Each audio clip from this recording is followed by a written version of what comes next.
श्री शिवाय नमस्तुभ्यम।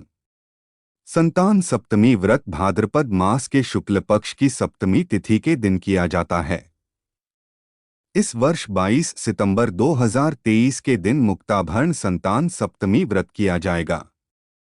यह व्रत विशेष रूप से संतान प्राप्ति, संतान रक्षा और संतान की उन्नति के लिए किया जाता है। इस व्रत में भगवान शिव एवं माता गौरी की पूजा का विधान होता है। भाद्रपद के शुक्ल पक्ष की सप्तमी का व्रत अपना विशेष महत्व रखता है। पंडित प्रदीप मिश्रा। संतान सप्तमी व्रत कथा।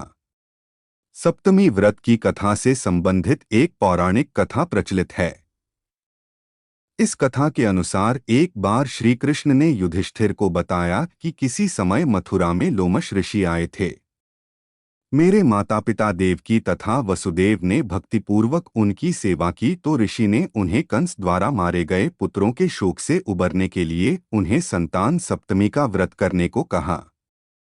लोमश ऋषि ने उन्हें व्रत का पूजन विधान बताकर व्रत कथा भी बताते हैं। नहुष अयोध्यापुरी का प्रतापी राजा था। उसकी पत्नी का नाम चंद्रमुखी था। उसके राज्य में ही विष्णुदत्त नामक एक ब्राह्मण रहता था। उसकी पत्नी का नाम रूपवती था। रानी चंद्रमुखी तथा रूपवती में परस्पर घनिष्ठ प्रेम था। एक दिन वे दोनों सरयू में स्नान करने गईं। वहां अन्य स्त्रियां भी स्नान कर रही थीं। उन स्त्रियों ने वहीं पार्वती शिव की प्रतिमा बनाकर विधिपूर्वक उनका पूजन किया। तब रानी चंद्रमुखी तथा रूपवती ने उन स्त्रियों से पूजन का नाम तथा विधि पूछी। उन स्त्रियों में से एक ने बताया, यह व्रत संतान देने वाला है। उस व्रत की बात सुनकर उन दोनों सखियों ने भी जीवन पर्यंत इस व्रत को करने का संकल्प किया और शिवजी के नाम का डोरा बांध लिया। किंतु घर पहुंचने पर वे संकल्प को भूल गईं। फलतः मृत्यु के पश्चात रानी वानरी तथा ब्राह्मणी मुर्गी की योनि में पैदा हुई। कालांतर में दोनों पशु योनि छोड़कर पुनः मनुष्य योनि में आईं। चंद्रमुखी मथुरा के राजा पृथ्वीनाथ की रानी बनी तथा रूपवती ने फिर एक ब्राह्मण के घर जन्म लिया। इस जन्म में रानी का नाम ईश्वरी तथा ब्राह्मणी का नाम भूषणा था। भूषणा का विवाह राजपुरोहित अग्निमुखी के साथ हुआ। इस जन्म में भी उन दोनों में बड़ा प्रेम हो गया। व्रत भूलने के कारण ही रानी इस जन्म में भी संतान सुख से वंचित रही। भूषणा ने व्रत को याद रखा था, इसलिए उसके गर्भ से सुंदर तथा स्वस्थ 8 पुत्रों ने जन्म लिया। रानी ईश्वरी के पुत्र शोक की संवेदना के लिए एक दिन भूषणा उससे मिलने गई। उसे देखते ही रानी के मन में ईर्ष्या पैदा हो गई और उसने उसके बच्चों को मारने का प्रयास किया, किंतु बालक न मर सके। उसने भूषणा को बुलाकर सारी बात बताई और फिर क्षमायाचना करके उससे पूछा, किस कारण तुम्हारे बच्चे नहीं मर पाए। भूषणा ने उसे पूर्वजन्म की बात स्मरण कराई और उसी के प्रभाव से आप मेरे पुत्रों को चाहकर भी न मरवा सकीं। यह सब सुनकर रानी ईश्वरी ने भी विधिपूर्वक संतान सुख देने वाला यह मुक्ताभरण व्रत रखा। तब व्रत के प्रभाव से रानी पुनः गर्भवती हुई और एक सुंदर बालक को जन्म दिया। उसी समय से पुत्र प्राप्ति और संतान की रक्षा के लिए यह व्रत प्रचलित है। संतान सप्तमी व्रत पूजन। व्रत की कथा सुनने के बाद सायंकाल में भगवान शिव पार्वती की पूजा धूप, दीप, फल, फूल और सुगंध से करते हुए नैवेद्य का भोग भगवान को लगाना चाहिए और भगवान शिव की आरती करनी चाहिए। इस दिन है संतान सप्तमी व्रत। पुत्र प्राप्ति के लिए करें ये उपाय। जाने मुहूर्त। पुत्र प्राप्ति की चाह रखने वालों के लिए संतान सप्तमी का व्रत पुण्य फलदायी माना जाता है। इस साल संतान सप्तमी 22 सितंबर 2023 को है।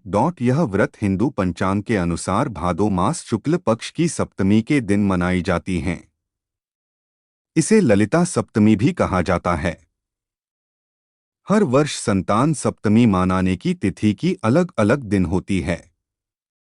मान्यता है कि जो स्त्रियां संतान सुख से वंचित है उन्हें ये व्रत करना चाहिए। इसके प्रभाव से जल्द सूनी कोढ़ भर जाती है। यह व्रत विशेष रूप से संतान प्राप्ति, संतान रक्षा और संतान की उन्नति के लिए किया जाता है। आइए जानते हैं संतान सप्तमी की पूजा का मुहूर्त और उपाय।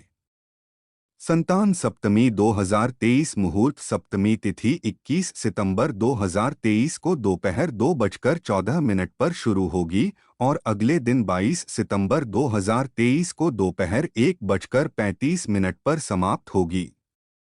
पूजा का शुभ मुहूर्त सुबह 7:35 से सुबह 9:10 के बीच होता है।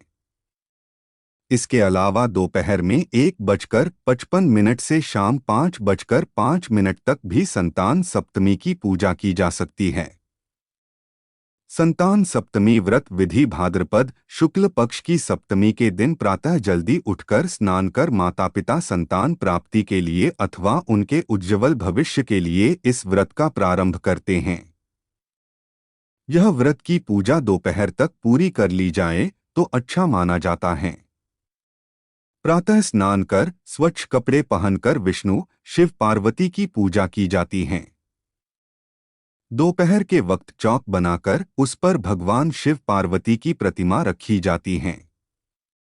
इनकी पूजा कर उन्हें चढ़ाया गया प्रसाद ही ग्रहण किया जाता है और पूरे दिन व्रत रखा जाता है। संतान सप्तमी उपाय संतान सुख के लिए संतान सप्तमी के दिन जो महिलाएं बच्चे का सुख नहीं भोग पा रही हैं, वह निर्जला व्रत रखकर भोलेनाथ को सूती का डोरा अर्पित करें। संतान सप्तमी की कथा का श्रवण करें। पूजा के बाद इस डोरे को अपने गले में धारण करें। मान्यता है इससे संतान प्राप्ति की राह आसान हो जाती है।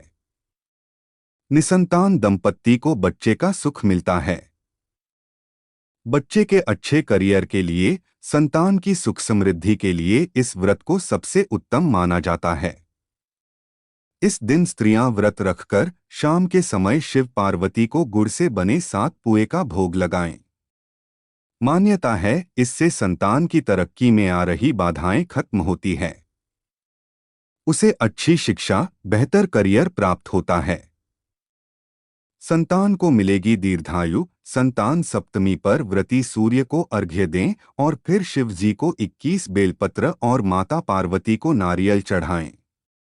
मान्यता है कि इस दिन का व्रत करने से संतान की प्राप्ति होती है, संतान दीर्घायु होती हैं और उनके सभी दुखों का नाश होता है।